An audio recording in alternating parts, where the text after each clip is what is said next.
Hi everyone! Welcome back sa Pagkaing Pinoy. Magluluto tayo ngayon ng ginataang alimasag na may sitaw at kalabasa.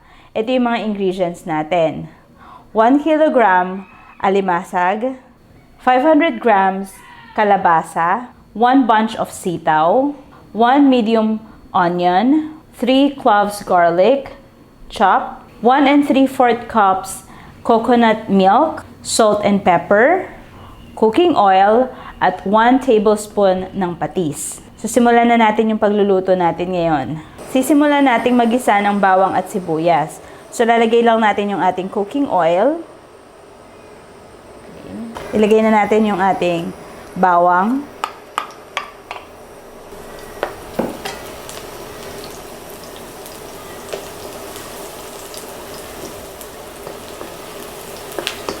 Lagay na rin natin yung sibuyas.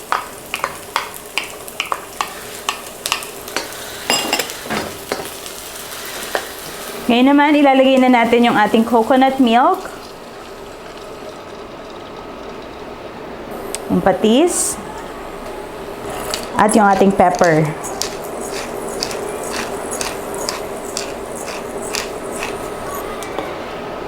So, hayaan lang natin itong kumulo.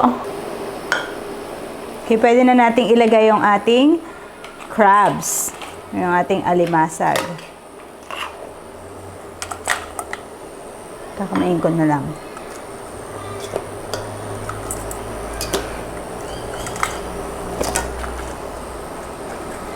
Hahayaan natin itong maluto for about 10 minutes or hanggang mag-iba na yung kulay ng ating alimasag.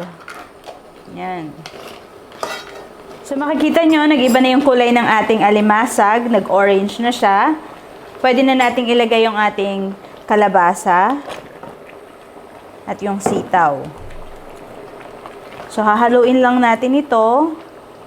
At palalambutin natin siya. Palalambutin natin yung kalabasa. So, lulutuin natin to for another 5 minutes hanggang sa lumambot yung kalabasa.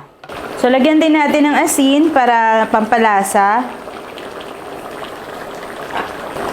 Lagyan lang natin ng konti.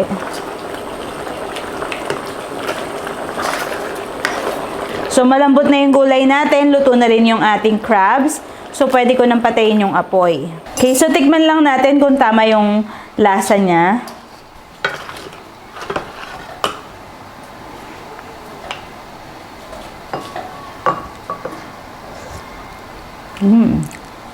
Masarap talaga siya. Lasang-lasa yung crabs dun sa sabaw. Okay, so I hope nag-enjoy kayo sa recipe natin ngayon. Napakadali lang. Pwede nyo itong i-try kahit sa bahay or pwede rin itong panghandaan. Please don't forget to share this video, subscribe to our channel, visit our website at www.pagkaingpinoytv.com at mag-follow kayo sa aming Instagram at pagkaingpinoytv1.